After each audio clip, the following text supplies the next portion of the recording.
Hey guys, happy Thursday. We have our sweat day. So we got three main parts of today's workout. The first part is gonna be wall walks and bike, right? So for the wall walk, the full range of motion is starting in the bottom of a push-up against the wall, right? First thing I'm gonna do is sit my hips back like this.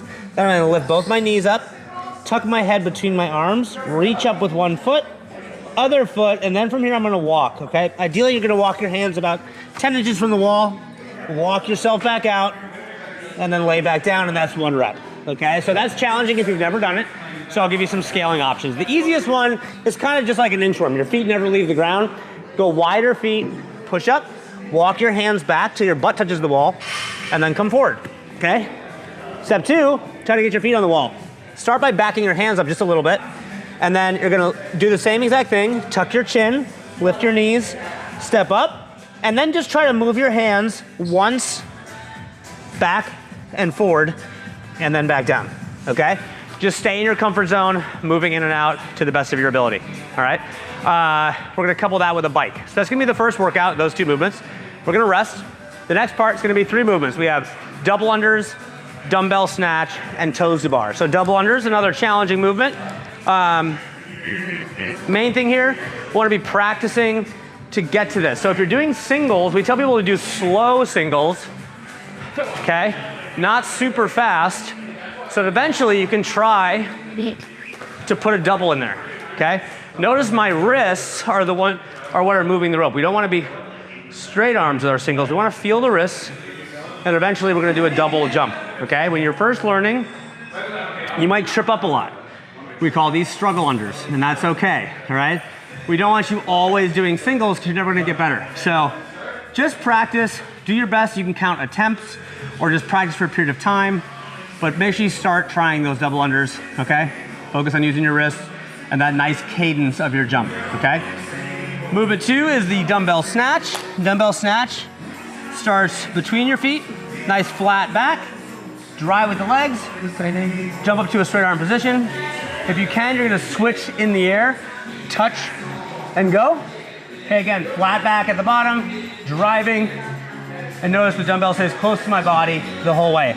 I can also switch on the ground like that if I want, okay? But just focus on flat back, big hip drive through the legs, finish, locked out arm overhead. Okay, last one is a toes to bar. So this is a hanging leg raise, okay? So I can touch my toes to the bar, okay? This is a challenging movement if you've never done it. So most people start with a hanging knee raise, okay?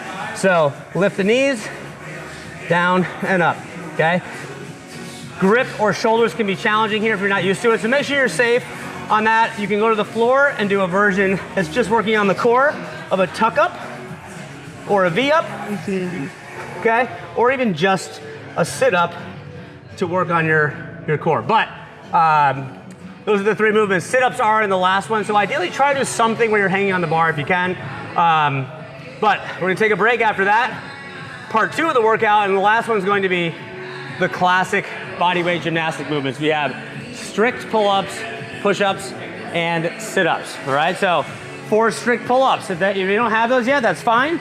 We can do ring rows, okay? Working on full range of motion. I can change the angle, right, to make it easier or harder, okay? Or I can use a band, right? I can put my foot in a band and work on those full range of motion pull-ups, all right? From there we go to push-ups. So for a good push-up is hard. You wanna keep a nice straight line from the shoulder all the way to the ankle. The body's moving together, okay? We don't wanna have any sagging ideally, all right? So if that's hard for you to do for repetitions, 2 main ways you can scale. One is using a band. You put that around your hips, and that'll support the midline down and up. So you can change the size of the band, how high the bar is, how much is stretching, or you can actually elevate your hands like this on any type of box or bench. The higher your hands go, the easier that's gonna feel, all right? But again, try to get full range of motion every single rep, all right? Last, we have sit-ups. We're gonna use this ab mat. The thick side goes closer to your body. Okay, we go all the way down, touch our hands, shoulders at the back, swing the arms, sit all the way up, Right?